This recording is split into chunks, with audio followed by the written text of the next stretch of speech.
मेरे हाथ में वही पोस्टमार्टम रिपोर्ट है जिसके आधार पर यह दावा किया जा रहा है कि यह रेप का नहीं बल्कि गैंग रेप का मामला हो सकता है और इस घटना में एक से ज्यादा आरोपी शामिल हो सकते हैं। दावा है कि उन्हें कोलकाता पुलिस बचाने की कोशिश कर रही थी। इस तरह के आरोप विपक्षी पार्टियां और कई और लोग लगा रहे हैं कि इन्हें बचाने की कोशिशें हो रही है। इस रिपोर्ट के चौथे पॉइंट के 11वें कॉलम में यह साफ साफ लिखा है कि इस महिला डॉक्टर के प्राइवेट पार्ट से 151 ग्राम लिक्विड मिला है और 151 ग्राम लिक्विड कभी भी एक व्यक्ति का हो नहीं सकता। डॉक्टरों के मुताबिक इस 151 ग्राम लिक्विड में सीमन हो सकता है, म्यूकस, यूरिन और दूसरे भी कई प्रकार के लिक्विड हो सकते हैं। लेकिन अगर इन बाकी के लिक्विड्स को हटा भी दिया जाए तब भी यह लिक्विड इतना ज्यादा है कि यह अकेले एक व्यक्ति का नहीं हो सकता। और हम जानते हैं कि हमारे शो को आप अपने पूरे परिवार के साथ बैठकर देखते हैं, लेकिन अगर इस मामले में इस महिला डॉक्टर को इंसाफ दिलाना है तो आपको इस बात को अच्छे से समझना ही होगा कि इस घटना में एक रेप का जो दावा किया जा रहा है उस दावे का यह पोस्टमार्टम रिपोर्ट पूरी तरह से समर्थन नहीं करती। और इस रिपोर्ट से ऐसा लगता है कि इस घटना में इस महिला डॉक्टर का शायद गैंग रेप हुआ होगा और इस घटना में एक से ज्यादा लोग शामिल हो सकते हैं।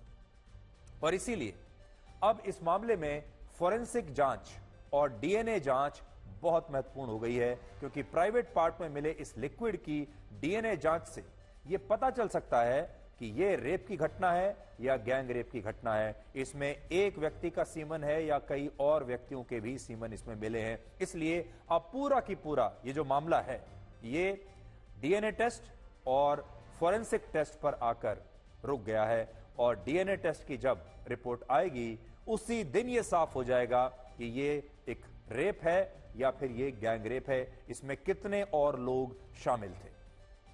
यहां एक और बड़ी बात यह है कि इस मामले में जिस एक आरोपी को गिरफ्तार किया गया वो कोई बहुत बड़ा शातिर अपराधी नहीं है जिससे सीबीआई एक दिन में पूछताछ के दौरान सच बाहर ना निकलवा पाए। इसलिए सीबीआई को भी यह देखना होगा कि उस घटना को कितने दिनों में सुलझाएगी। पूरा देश इस समय सीबीआई की तरफ देख रहा है और सीबीआई को यह मामला रिकॉर्ड समय में पूरा करके इन्वेस्टिगेशन देश को बताना चाहिए। इसी पोस्टमार्टम रिपोर्ट में 10 और बहुत बड़ी बातें बताई गई हैं जिन्हें आज रक्षाबंधन के दिन सुनकर आपका दिल टूट जाएगा। लेकिन जो सबसे बड़ी बात मैंने आपको पहले बताई वो यही कि इस महिला डॉक्टर के प्राइवेट पार्ट से 151 ग्राम लिक्विड मिला है। इससे पहले इस थ्योरी की पुष्टि नहीं हो रही थी, लेकिन अब पोस्टमार्टम रिपोर्ट में यह बात साबित हो गई है और वो पोस्टमार्टम रिपोर्ट मेरे सामने है और इसमें साफ साफ लिखा हुआ है 151 ग्राम। तो ये अब पुष्ट हो चुकी है बात। लेकिन इसके अलावा इस पोस्टमार्टम रिपोर्ट में और क्या लिखा है वो अब आपको बताते हैं। इसमें लिखा है इस घटना के बाद इस डॉक्टर के शव पर 14 से ज्यादा चोटों के निशान मिले। दूसरा, इस डॉक्टर की हत्या गला घोंटकर की गई और चिल्लाने से इसे रोकने के लिए डॉक्टर के गले को लगातार दबाया गया जिससे उसके गले का थायराइड कार्टिलेज टूट गया। यानी उसने बड़ी कोशिश की होगी कि वो मदद के लिए चिल्लाए लेकिन उसका गला घोंट दिया गया। तीसरी बात, उसके प्राइवेट पार्ट में भी चोट के गहरे निशान मिले। चौथा, सिर में इस तरह की चोटें थीं जिनसे लगता है कि घटना के दौरान मुंह बंद करने के लिए इस डॉक्टर का सिर पकड़कर उसे दीवार से घसीटा गया। पांचवा, उसके पेट, होंठ, उंगलियों और बाएं पैर पर भी चोट के गहरे निशान थे। चश्मे के शीशे टूटकर आंखों में घुस गए थे जिससे दोनों आंखों और मुंह से लगातार खून निकल रहा था और नाक से भी खून बह रहा था। चेहरे पर नाखूनों से बने खरोंच के निशान थे और इससे पता चलता है कि घटना के दौरान इस महिला डॉक्टर ने खुद को बचाने के लिए कितना संघर्ष किया होगा। और आखिरी पॉइंट इसमें यह है कि इस घटना में इस महिला डॉक्टर को कोई फ्रैक्चर यानी कोई हड्डी नहीं टूटी, लेकिन जिस तरह से इसे यातनाएं दी गईं वो यातनाएं बहुत भयानक थी। और सबसे बड़ी बात यह कि कोलकाता पुलिस का कहना था कि यह एक रेप का मामला है, जबकि पोस्टमार्टम रिपोर्ट में जो बातें सामने आई हैं उनसे इस बात की तरफ इशारा मिलता है कि ये रेप का नहीं बल्कि गैंग रेप का मामला भी हो सकता है। और इसलिए आज सबसे बड़ा सवाल यह है कि अगर ये गैंग रेप का मामला है तो फिर बाकी के आरोपी कहां हैं। और जैसा मैं आपको बता रहा था कि इसमें जो अभी तक एकमात्र आरोपी है, जो मुख्य आरोपी है, उसकी कस्टडी सीबीआई के पास है और सीबीआई ने शायद अब तक उससे सब कुछ पूछ लिया होगा, लेकिन सीबीआई सार्वजनिक रूप से वो बातें बताने से पहले साक्ष्य तलाश करेगी। सबूत होने चाहिए, पोस्टमार्टम की रिपोर्ट होनी चाहिए, डीएनए की रिपोर्ट होनी चाहिए, डीएनए सैंपल लेकर उनकी जांच होनी चाहिए और फॉरेंसिक लैब से भी उनके पास सही रिपोर्ट्स होनी चाहिए। तभी सीबीआई भी सार्वजनिक रूप से इसके बारे में कुछ बता सकती है। इस मामले में एक और बड़ा आरोप यह है कि कोलकाता पुलिस इस डॉक्टर के अंतिम संस्कार को लेकर काफी जल्दबाजी में थी।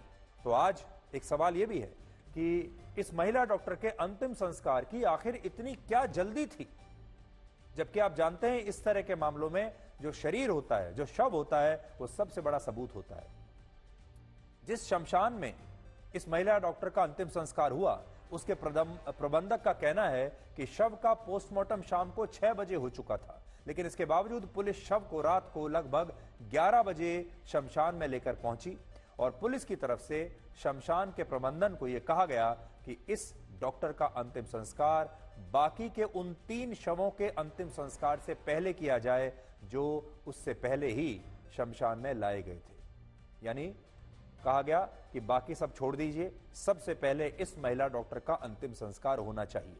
और यही बात इस डॉक्टर के माता पिता ने भी कही है और पूछा है कि आखिर पुलिस उस दिन इतनी जल्दबाजी में क्यों थी और बाकी शवों के अंतिम संस्कार से पहले उनकी बेटी का अंतिम संस्कार क्यों किया गया और क्या इसके पीछे का मकसद किसी को बचाना था, कुछ सबूतों को नष्ट करना था।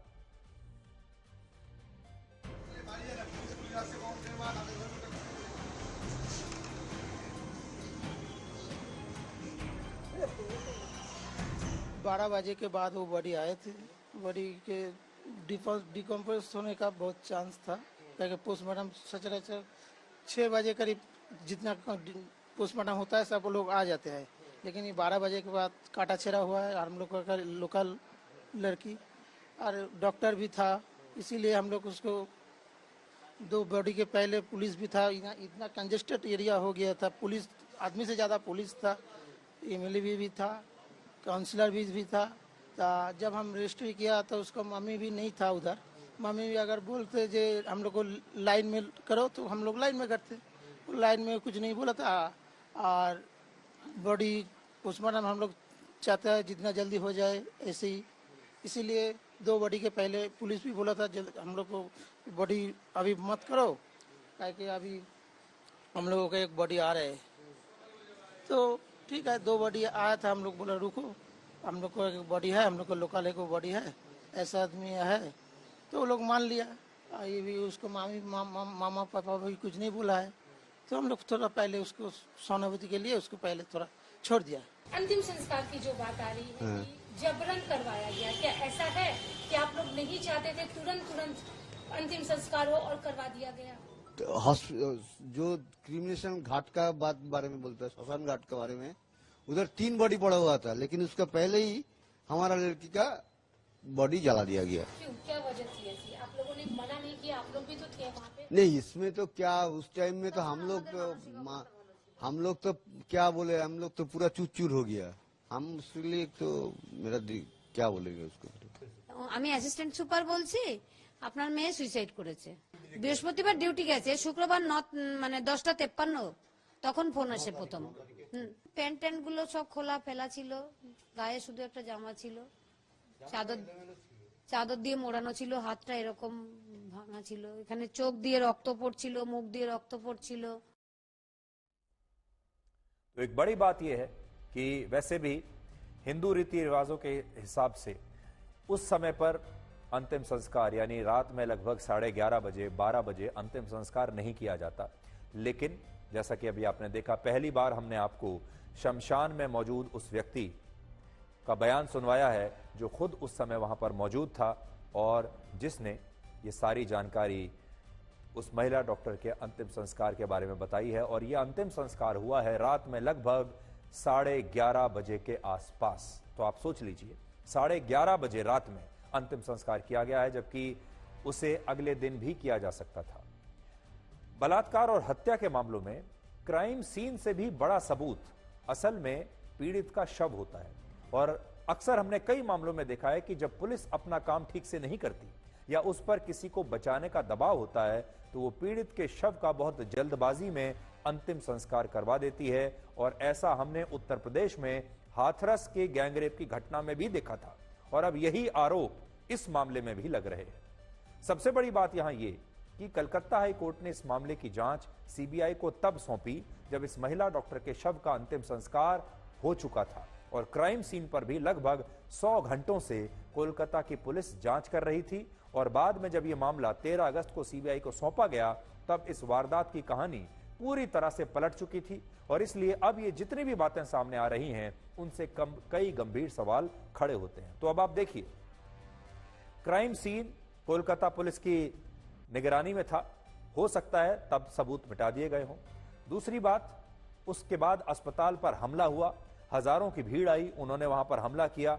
अब कहा तो यही जा रहा है कि वो क्राइम सीन तक नहीं पहुंची थी भीड़, लेकिन उसमें भी बहुत सारी तरह की बातें की जा रही हैं और अब बॉडी भी नहीं है।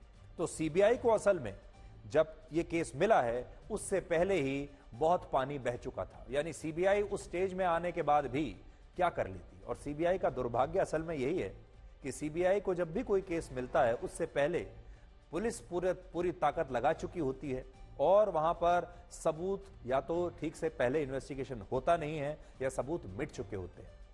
सबसे बड़ी बात यह कि इस मामले में कोलकाता पुलिस ने जो जांच की और अभी सीबीआई जो जांच कर रही है उसमें जमीन आसमान का अंतर है और वो दिखता